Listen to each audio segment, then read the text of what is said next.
Alright, so now we're going to dive into the memorial section of today. And I, in a way, broke it down because we're getting into so much. I broke it down by. I am not speaking. I am just not telling. We're in here to speak. And the one thing that I'm not doing is speaking. So why don't I speak? So why don't I speak? So I broke them down into the different streaming platforms. So these are not going to be in a timely basis. It's going to be. Yeah, we're gonna figure it out. Let's just take it as it is. Let's just take it as it is. So I want to start off by reading what I wrote about Boba Fett. Um, just because I want to know if the way I feel about the show now is either stronger or strong less or less strong than how I felt about it before. So what I wrote about Book of Boba Fett, the Disney Plus streaming, was remember our conversation about nostalgia? This show may be the curse of it. That's before I even give an opinion on it. Boba Fett has been so beloved to so many people for so long based on aesthetics. Now the question is really getting to know him what we needed? Also, is reanalyzing other characters that we've seen for so long in a new light necessary? Honestly, still reading. I think the answer is both. The beauty and pleasure of these streaming services is that they can commit more to the diehard fans. Diehard fans are also the hardest to please. And on the same hand, these shows also isolate the casuals. Oh, wait, let me get back. The beauty and pleasure of these streaming services is that they can commit more to the diehard fans. Diehard fans are also the hardest to please. And on the same hand, I don't know, excites the casuals who only like these things from afar, from a casual distance. Basically, what I'm trying to say is that the cool thing about streaming services is that it gives something for the diehard fans that are really committed to it. And the casuals who kind of only care about it don't necessarily need to watch it. I continued. New tech, new aesthetic, new aesthetics, 80s montages and motorcycles. It's almost as if I took some Adderall and started brainstorming new Star Wars ideas, which is probably not so different from how the show was actually created. The issue with that is, so much of Star Wars has always felt so legendary and out of reach. When you place it in my hand, I'm not sure if it's as special, which, and this is me speaking now, I do agree with. I continue. Shout out to the new Star Wars tech though. It is cool to see. It did make me realize that part of what I love about Star Wars is that everything is so futuristic, but the tech also has a vintage feel to it. The limitations that the foundation that the movies from the 70s created always worked in its favor for that reason. And then lastly, I give a shout out to Ming-Na Wen, who killed it as Fennec Shan, because Fennec Shan was the shit, even though the series felt like background fodder. So, I just read to you what I felt about Book of Boba Fett, and I do agree with that. I agree with that to an even further extent now that we have just seen the first 3 episodes of Andor, which does what Book of Boba Fett didn't. Because it takes place in a very specific time period, and because we already know what it's working towards, it is forced to bring us to like the deep end right away. And that's what Star Wars is. It is in a galaxy far, far away. Like, we're already in the deep end. And what Book of Boba Fett tried to do was humanize and bring everything to a common ground, which is not what I want for my Star Wars. I want my Star Wars to be out of nowhere. Star Wars is the one show, is the one place that a character out of nowhere can just come, swoop in and save the day. That's why we were perfectly fine with Luke doing it in the end of Mandalorian Season 2. That's what I need for my Star Wars. I need it to be out there. I need it to be planets filled with oceans. I need every creature to be there. I don't need it to be normalized. I don't need it to be grounded. I don't need a Zack Snyder version of Star Wars. And I think that's where Book of Boba Fett failed. Even though it was an enjoyable show, it was cool, but it just had no merit to my life, really. If I didn't watch it, it was no big deal. Another show that failed to me, and this really, really broke my heart, because so I watched Birds of Prey on Channel 11 when that came out. Not only did I watch Birds of Prey, but I think it came out on a Wednesday at 9 p.m. and my bedtime was 9 p.m. My mom would let me stay up for the hour to watch Birds of Prey. When I heard Moon Knight, and this is years later, was going to be, they were thinking about developing it for a show that, in my opinion, would have felt like a Birds of Prey type of show, I was so excited.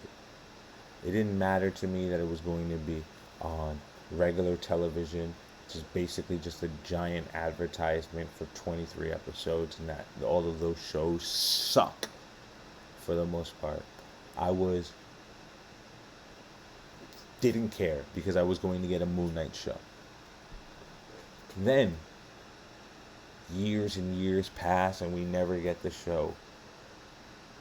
I find out we're getting a Moon Knight show for Disney Plus.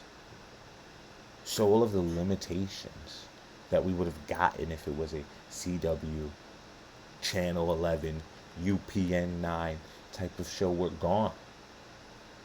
We could get the show that we actually wanted.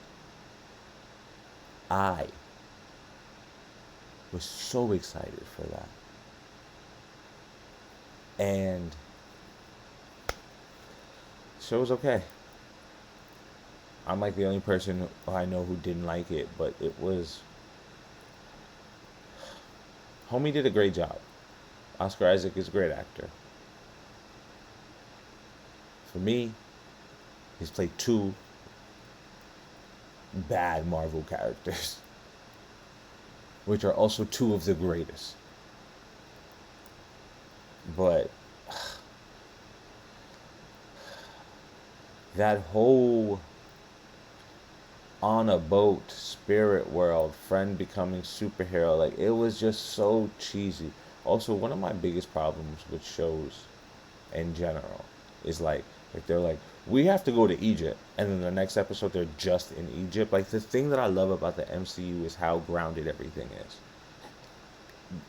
Separately, I mean, like, antagonistically from what I want from my Star Wars.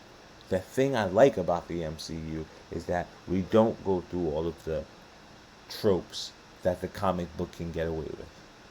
Because we are bringing it to the silver screen, there's only so much we can explain. And they explain just about everything that they try to.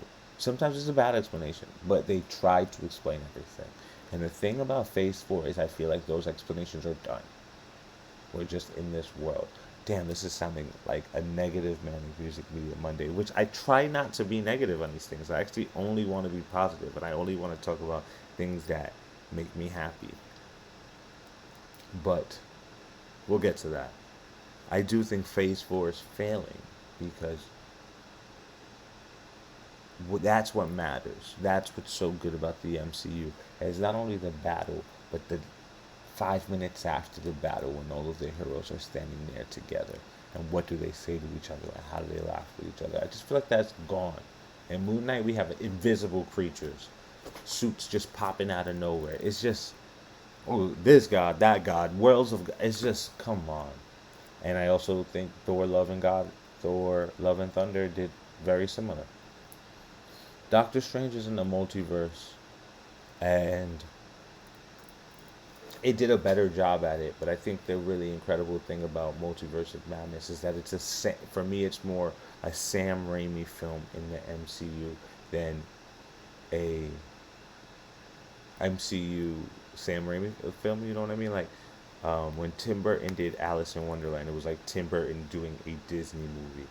The very cool thing and the very probably the most unexpected thing about Doctor Strange was that it was like, oh, Disney, Kevin Feige, Marvel, let Sam Raimi do his type of film all the way into the end. Like I said, I don't want to be negative in these things. So going back on the upper, let me give Disney Plus the props it deserves. Obi Wan, fun show. Not so heavy. That little girl was an amazing actor, and I love Ewan McGregor as Obi Wan. He's so good. The storyline between him and Anakin years later still makes me feel something. I still feel very strongly about it. Like it's making me emotional, but yeah, I still feel very strongly about it.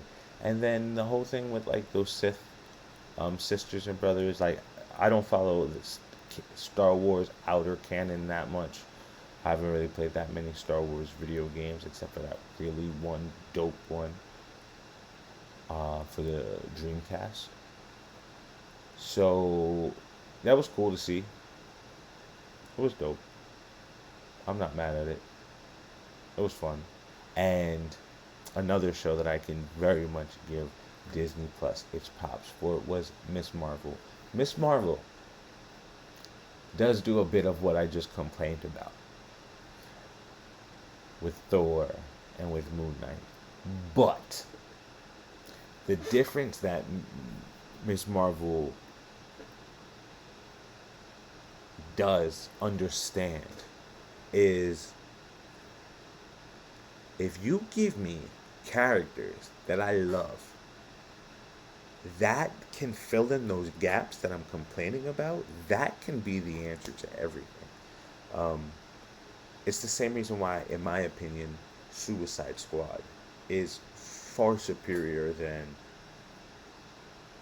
Wonder Woman, than all of the Batman versus Superman, because you give me a lot with the characters, and if you give me a lot with the characters, I can get on board with a lot. And Miss Marvel had the best family in anything. Yeah, I love Aunt May. I love every Aunt May, all three of them.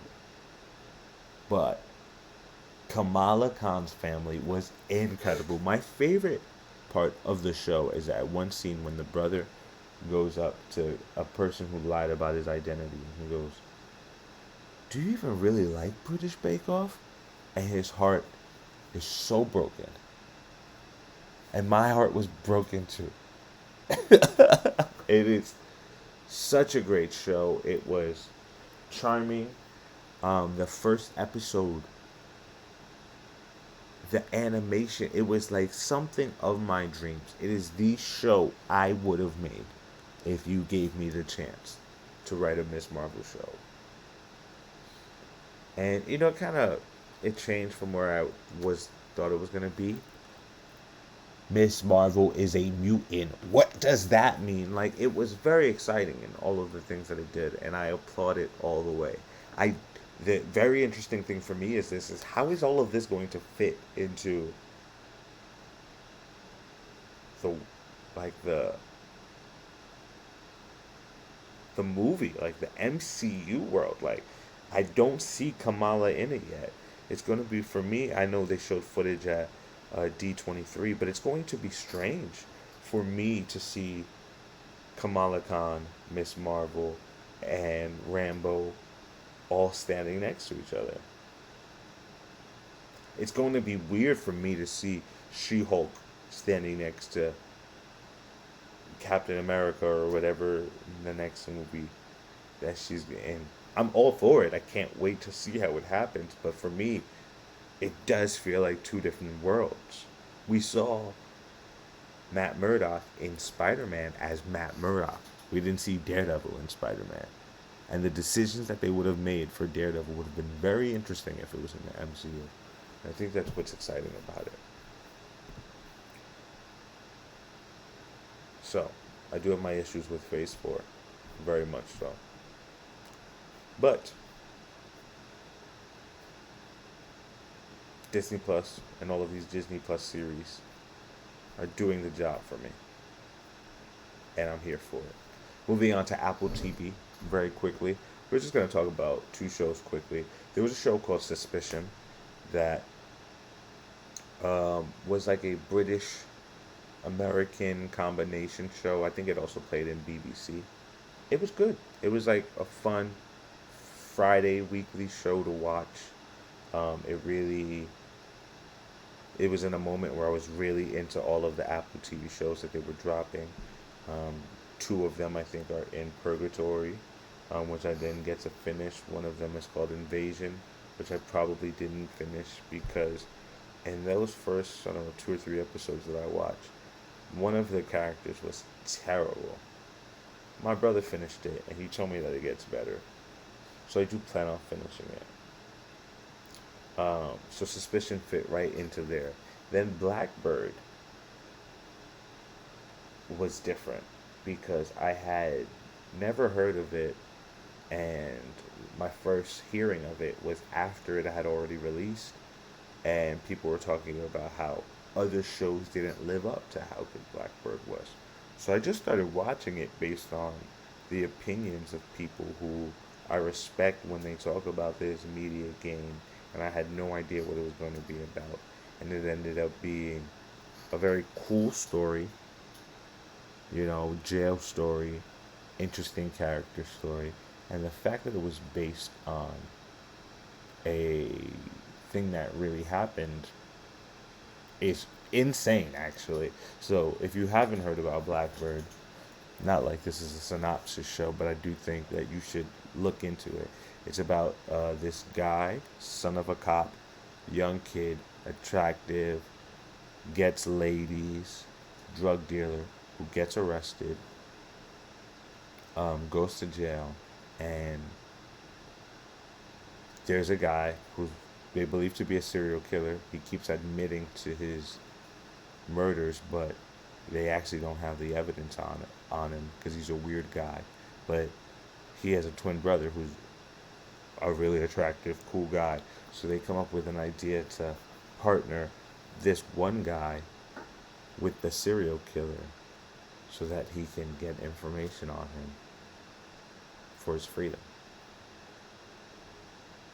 And it's a cool story, but it's also extra cool because it really happened. And that's nuts.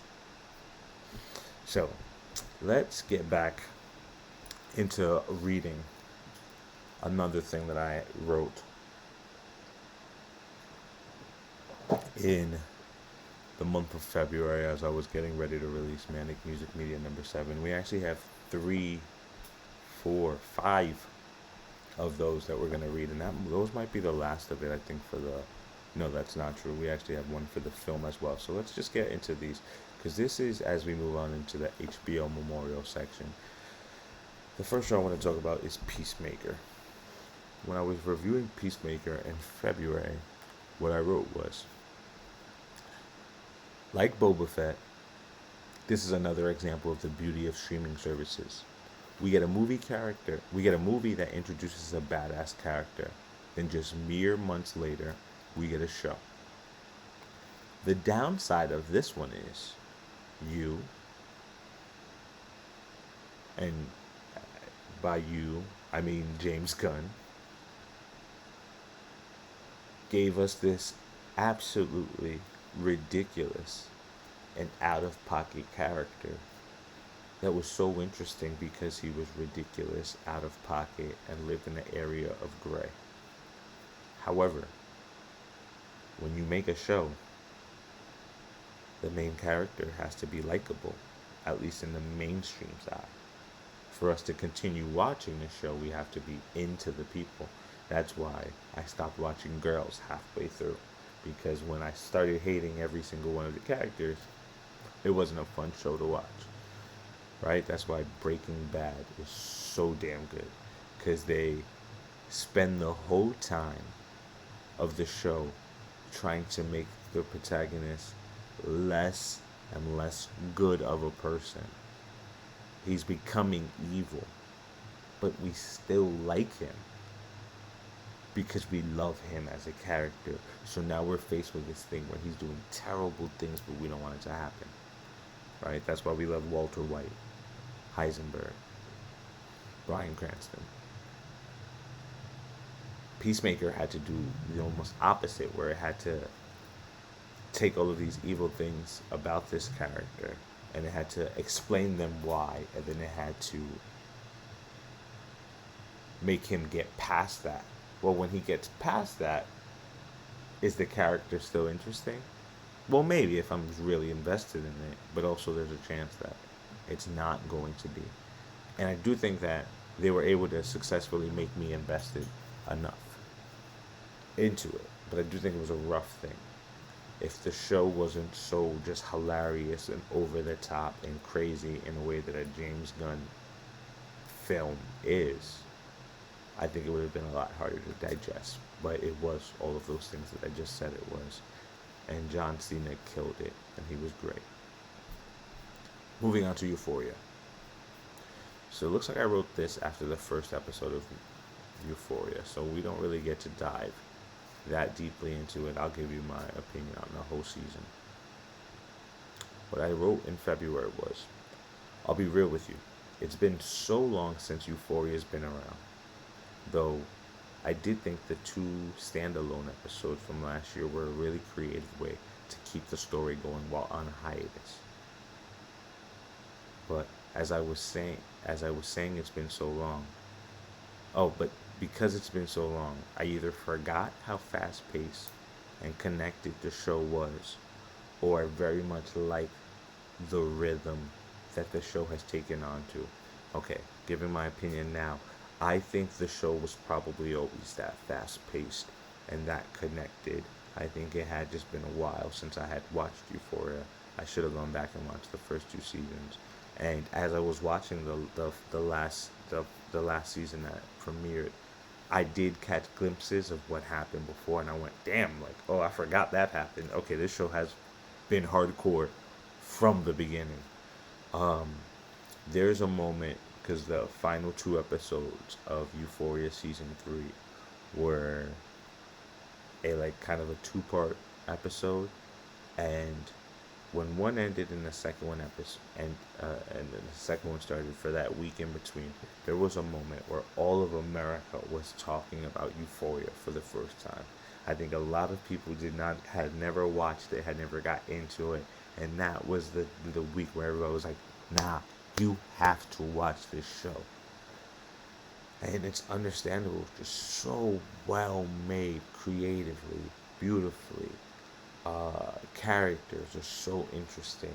It's also so heartbreaking, so grounded.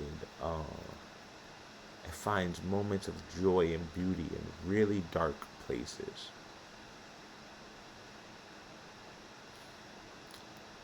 It does have a very interesting use of hip hop, which I don't want to divulge into this too much, but I do think it's very interesting when white creators and white filmmakers write hip hop that uses a lot of like niggas and are very much cultural state points for us, but can be viewed differently on the outside. I don't want to dive into that too much, but I do just think it is very interesting. There were also some characters, like Barbie's character, which I can't remember her name at the moment, who was basically not in this season, which really disappointed me. I hear that there's a lot of whatever that goes on in the back scene, has nothing to do with me. But when I think about the connection of like creators who do use that, and then those creators also being the same people that always have issues on their sets. Whatever. That's beyond me. I'm not diving into that. Euphoria, though. Incredible show. Zendaya. Incredible. The mom's incredible. Sister's incredible. Just, oh my god. Like, I could take an hour to talk about every single character on the show. The fact that the little sister who wrote the play got her real moment to shine on this season. Great. Absolutely great. Around the same time that was going on, the Righteous Gemstones was on. And, I mean, ever since Eastbound and Down and my boy Kenny Powers, I have been the hugest Danny McBride fan. Just everything he touches is gold. I loved Vice Principals. I will watch just about everything that he does. The team that he has assembled is great. Oh my god. Righteous Gemstones. Lil Billy. I can't remember her name right now. I have to look it up because it was just who the character was, just because I need to give them their props. And I believe I did it on a different show. Maybe prior on a Manic Music Monday. I know I did it on Instagram. But okay, the sister, Judy. Incredible. She's just so funny. BJ, her husband, just as the joke of all of the joke, as the butt of all of the jokes. Insane. Keith went to a whole different level this year, and he deserves so much more than he's getting for how far he makes the decision to go in this show. And my favorite was Valen Hall, Tiffany. Favorite character of the whole season.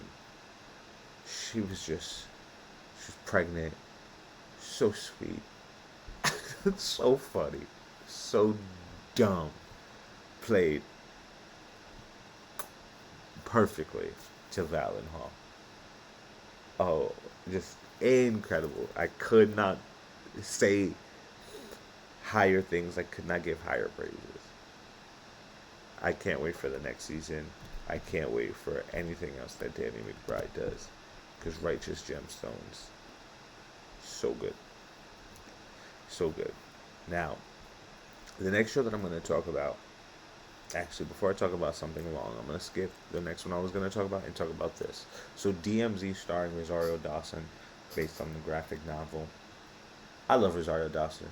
She can kind of not do no bad in my eyes. I did just see that clip on Instagram earlier today from He Got Game, where she's talking to homie on the phone, and while she got another dude on her neck, and oh my god, that scene makes my skin crawl. It makes me so angry to this day. Jesus did not deserve that. Not at least like that. So, that being said, Rosario Dawson really can't do no wrong in my eyes. With that being said, I'm glad that this show was only a 4-part show. It was very, like, MTV, edgy art kind of thing. It was cool. Not memorable. Won't be something that I think about for a long time. It'll be a show that I go, oh yeah, remember that? One day. And I won't even remember that it was connected to the graphic novel. It did help me remember that I love Benjamin Bratt. And I've loved Benjamin Bratt since I was a kid, with all of the work that he has done that has touched me since I was a kid. I'm going to let that stand. I'm not going to retract any of the statements that I just made. Moving on. This next show that I'm going to talk about, we're going to read what I wrote about it. But the interesting thing is, when I wrote this, I did not know that the show was canceled.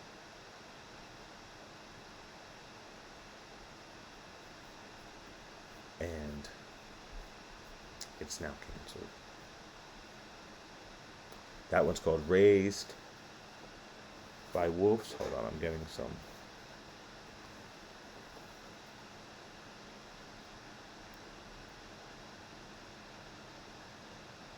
Okay, I thought I was getting some technical difficulties. I think we're good.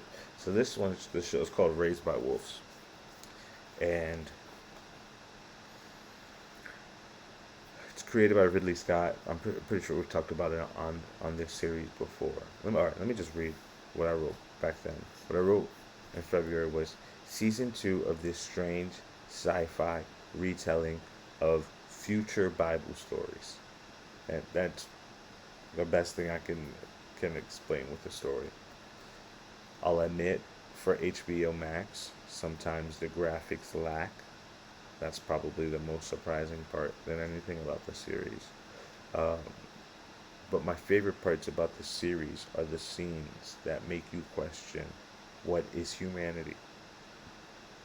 If the androids that the show are about, if they're all programmed differently with different programs and features that cause different evolutions, then are they not a species full of diversity, just like our own?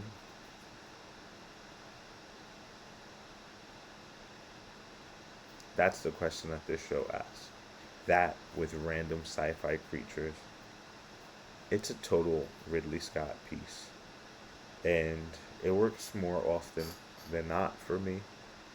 It ended with this crazy biblical scene and moment that was going to lead to so much more, obviously, but then the show got canceled. So now it has a whole different meaning. Whereas if you just watch the show with those 2 seasons, I think it's going to bug you out.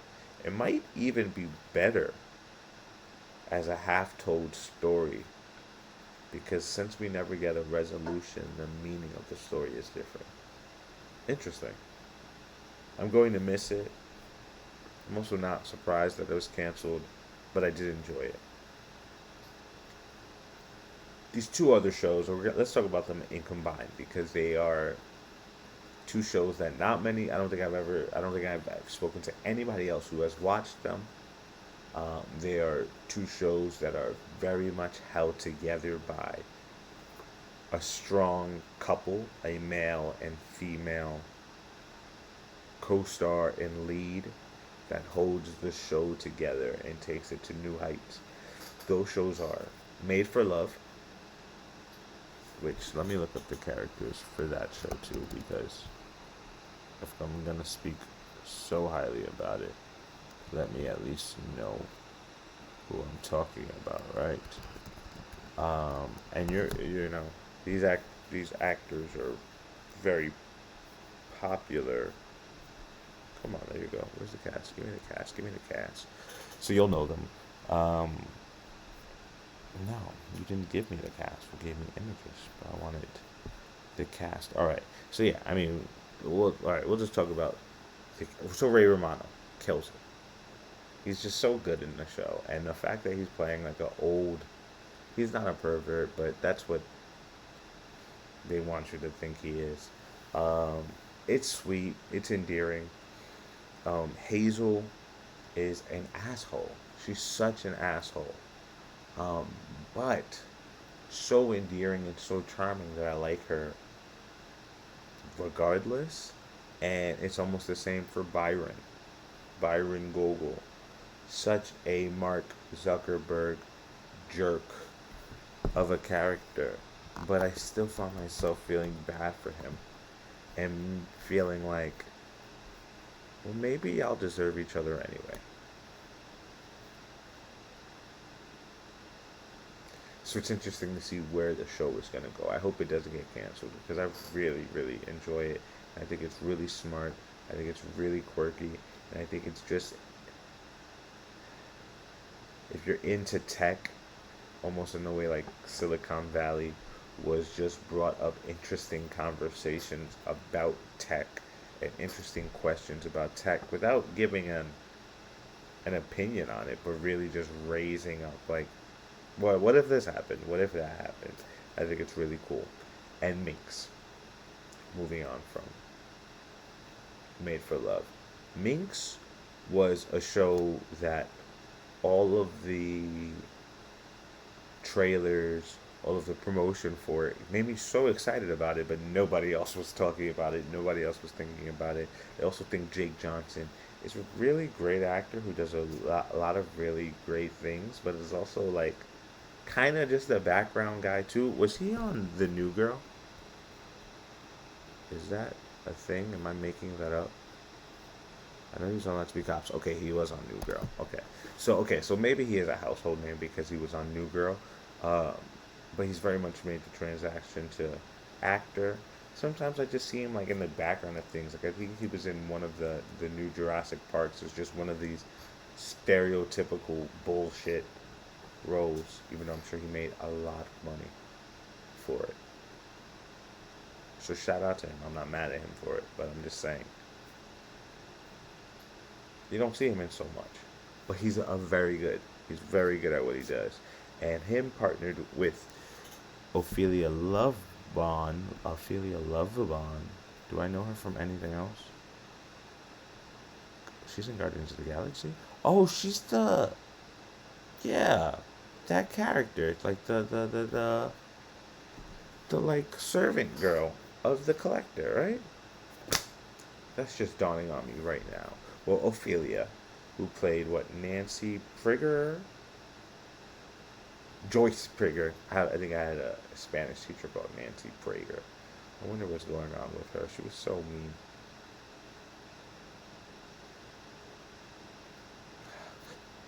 She got better with time. I feel bad, like just leaving it out there with people thinking she was a terrible Spanish teacher, but she did yell at the class. And if that's your story, I'm not gonna clean it up for you. You were who you were. So Ophelia Lovibon as Joyce Prigger was also so annoying, so funny, and well done. Like I thought it was a very strong written show. I do think that a lot of these shows that represent feminism, like in a different time period, I wonder, like, was it that strong back then, or are we kind of just trying to rewrite history in a way that it should have been? But I'm cool with it. I thought it was smart. I thought it was quirky. I loved the storyline of it. I was really invested in it. Jessica Lowe, right? That's her name? Yes, Jessica Lowe. Everything she does, she is incredible. And the first thing I ever saw her in was, what was that Adam Sandler movie? Where it was Drew Barrymore, where their families go together. Blended? Is that what it was called? Yes, Blended. Um, that she's hilarious in that movie. And she has this really way of like playing that ditzy character, um, but also giving it so much power, giving her these characters so much power and also so much agency. And shout out to her for that because I don't think it's easy. And the other person who I want to shout out on this show is Oscar Montoya was good too. He really made me invested in his character. But Lennon Parham, which is, I know she has like that show that got canceled that she wrote, right? Playing House, which I think she wrote with her friends. Um, she was on Veep, yes. She was so funny. She was the surprise breakout of the show because her character as just like a casual housewife who took pride in who she was, but also reaches this moment of being awoken. So good. She's hilarious. Freaking hilarious. And I think the last HBO show that we're going to dive really deep into. All right, we got two more after this. Um, but the last HBO show that we're going to read something I had for in February will be this next show, Winning Time. Okay, so what I wrote is I guess I have an interesting relationship because with this show, because in the last 3 months I have been sucked back into the horrible commuter lifestyle, and yes, it is terrible. Yes, it is still terrible because I'm still doing it. But one shining light I was able to encounter during my terrible commuting is watching this show on my iPhone. If you see me, you know what I'm packing. A 12.9 inch. That big ass, long ass iPad. And I'm not even watching it through that experience. I thought my days of watching anything other than YouTube videos, music videos, or trailers were over. But there was something precious about adding winning time to my download history, blurring out the chaotic world that was sitting beside me, and watching this show on my phone. So I forgot that I watched the winning time on my phone. I did not really recall that. I didn't really remember that. Um, but I guess, yeah, this is in that time period a few months ago where I was just really adjusting to all of these new projects and I wasn't able to watch it on a Sunday night all of the time. So winning time was fun.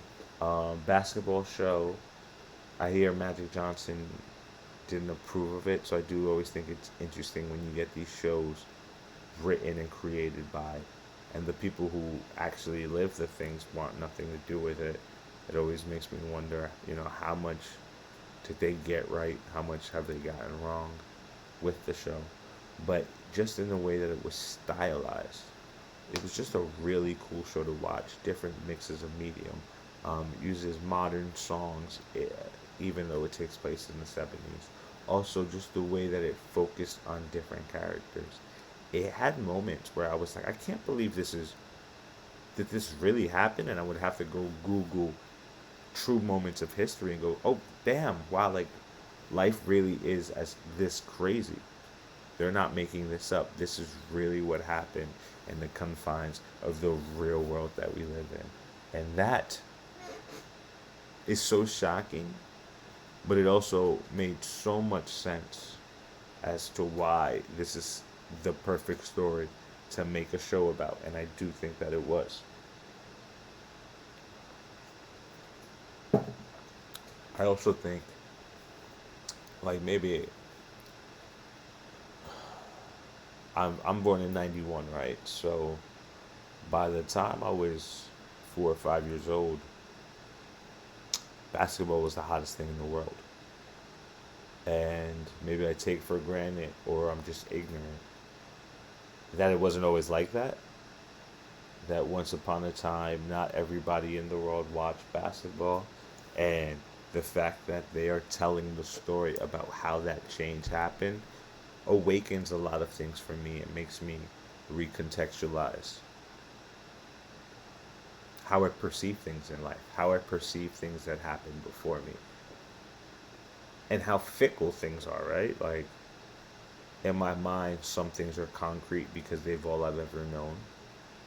But just because it's all I've ever known, and just because that's how it's always been in my lifetime, does not mean that it cannot revert to what it was before that. And we're seeing that in politics, we're seeing that all over in the world. Well, that's the one cool thing that this media world can do, is it can give me the socio-economic context of that and make it more understandable for myself. That's really cool. Moving on with HBO. So I also watched Blade Runner, Black Lotus, which was the animated series. Sometimes I just watch these animated series real quick in the background as I'm working. Um, I enjoy them. I don't consider myself an anime head. I was like into soft anime. I have Digimon tattoos. But this is the closest I get to being an anime head in the anime world. I also watched Netflix uh, Tekken Bloodline. Like I watched that, I don't know, 4, 5, 6 episodes in one day. Or actually, not even in one day. Like over the course of 2 hours at 2 o'clock in the morning, while I'm working on other things. Those shows do the job. Rounding off HBO, three final shows. You got We Own This City, which was a true story, kind of in the same sense of Winning Time. A true story about something that happened recently. It was them getting into the Baltimore police. Just what 5, 6 years ago, and how that whole reform happened. Jason Bernthal was in it, right? That's his name. Jason Bernthal, Punisher. Why does Jason not feel like his first name? John Bernthal. That's why, because it's not his first name. John Bernthal's in it. Did a damn good job. Um, it was cool. Cop show. Sometimes I'm not. I don't need Law and Order or 911 or Hawaii 5 or CSI or all of them. But I do understand why a good cop show is good. Like The Wire was great. The Shield, which my boy Ryan Jeffrey put me onto when I was maybe like 20, 21 years old, and it had premiered 5 or 6 years before that. Incredible show. Absolutely incredible. So, I understand a good cop show, and that was the one. It was enjoyable to the end. It had a nice mix of going back and forth in time, and I really enjoyed it. And I really enjoyed it. Moving on, we had Westworld. I don't want to dive so much into Westworld. I really liked it. There was a moment in this season where I was like, is this show stupid? Like, have I been watching a really dumb show for the last 3 seasons? And is all of the things that, kind of moved me emotionally just dumb? And 5 minutes later, I found out I was in the middle of a twist. And I went, oh, okay. Oh, this makes sense. But that does make me think, why did I have such little faith in it?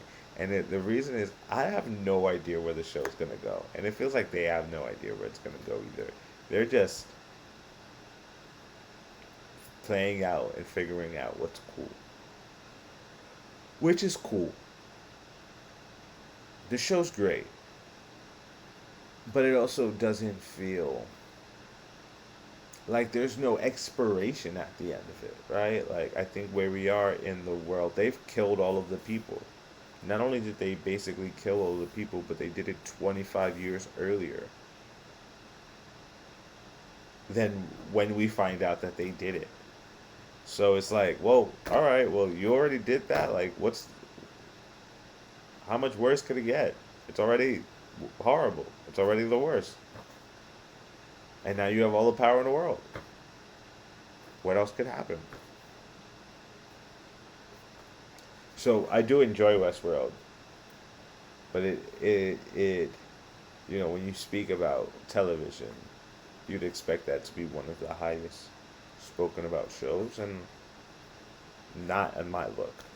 Though I like it, though I do enjoy it.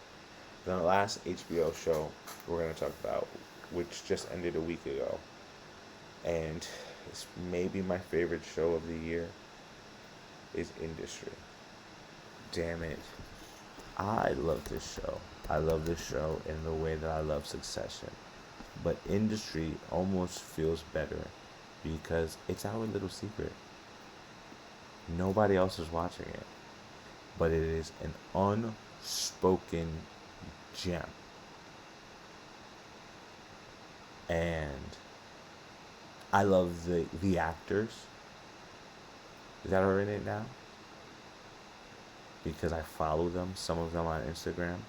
The main character, Myla Harold, I love her as a person. I follow her on Instagram now. I want her to become the biggest actress in the world, and I feel the same about Marissa Abella. The cast of this show looks like they have so much fun and they have created such a bond together. And the fact that it's about finances and it's also about outsiders that are living in London. Talks about class, it talks about economic systems. It's like black Americans in London it, living with rich black American, like in London, rich foreign girls. It's just an incredible dynamic. It is written so sharp and so intelligently. And it has moments where the sex scenes are just made well. Moments where I am the happiest I can get, and then moments where I'm broken and anxious and so good. If you have not watched Industry, go watch Industry. Incredible. Incredible. Now continuing the memorial section, there was also a show called The Old Man, which was an FX Hulu show. I had never really heard about it until my brother watched it. And I was like, yeah, check this thing out. And it was damn good. Jeff Bridges killed it. Amy Brenneman, which after a while I was like, where do I know you from? Like Leftovers. Okay, I'm like, okay, I know I've seen you in a lot of things. So you have already gained my trust.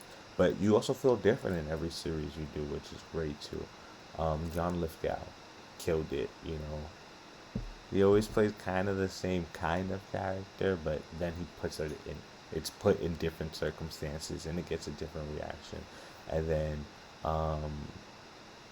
Alia Shawkat, did I say her name right? I know I've seen her in like a bunch of those other, she has that show Search Party, yeah, she was in Whip It. Oh, she's from Arrested Development too. Okay, so I haven't seen that many things that she's done, but she's pretty damn good too. Um, an interesting thing is like almost how she looked was such a big part of the show. Just the looks that she made. She was very strong in that. And then also to get into the relationship between Dan and Zoe, which was with Jeff Bridges and Amy Brenneman, like for them as two older people to be placed in this situation together, the storyline did not go where I expected it to go. But at the same time, I had no idea where the storyline was going to go the whole time, so I was there for the ride. You know, almost that's maybe how I should be experiencing Westworld. But Westworld has also so much, you know, legacy that they've already developed that now I expect something of it. The Old Man, I had no idea what to expect. I'm like, is this based on a book? Is this based just somebody's idea? I don't know. But it was good. But it was good, and like I said, it didn't go where I expected it to go. And I give it props for that. And I see it is based on a book by Thomas Perry, The Old Man. So, cool. Cool. Good series. Like, I can't complain about good content that's enjoyable, entertaining, not offensive, at least to like my taste in aesthetics. And then I think the last show that we're talking about in this memorial section in general, and you know, as I'm looking through just to see other things I'm missing, I'm realizing that Resident Evil is also missing from this list. But Resident Evil was so terrible and nothing that anybody wanted that I'm not going to talk about it. I'm not going to waste my time. I feel like I've already been negative enough on this episode, and I don't want to do it anymore. The last show I'm going to talk about is an incredible show. Maybe the best superhero show on television. Maybe one of the craziest shows on television. But also one of the most fun shows on television. That also not only lives up to its expectations, but constantly keeps raising its expectations. And that is The Boys on Prime Video. Do I have to say anything about it? Like, you've heard about it. It is nuts. There are scenes in this season that I'm like, that is crazy. Some of them is because it's bodies blowing up, people jumping into each other's bodies, orgies happening. And sometimes it's just because Butcher is an asshole and he's yelling at a little kid. And you're like, what are you doing, Butcher? Stop doing that shit. Great storyline. Really pushing the limits. Shout out for Prime for allowing it to happen. Shout out to the crew. Who is it? Seth Rogen, but who else is? Is that Eric Kripke? Is that the person who's working on The Boys?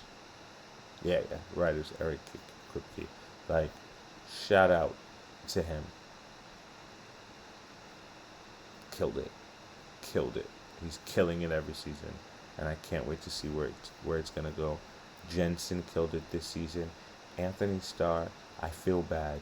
Anthony Starr, I feel bad because he's so good as Homelander that I don't know if I'll ever be able to see him in anything else, because for the rest of his life, he may be Homelander to me. Okay, if he cuts his hair and it looks different, he was in Without a Paddle. He's been acting for that long. Oh, shit. And he's from New Zealand? I didn't know any of these things. Tony Starr, alright. But he's the man. Anthony Starr was that good. Carl Urban, such an asshole. Like, he's so good at Butcher that I don't know if I can ever see him as not an asshole either. So good. Jack Quaid kills it. Annie, Erin Moriarty, amazing. Karen Fukuhiro, Kimiko is, I love you, Kimiko. I love you, Kimiko. Jensen killed it. And then where's my boy Frenchie? Tomed Copon. Him and Mother's Milk. And you know what? I even felt bad for A-Train a little bit this season. The boys have just been knocking it out the box. Give you all the props in the world for that.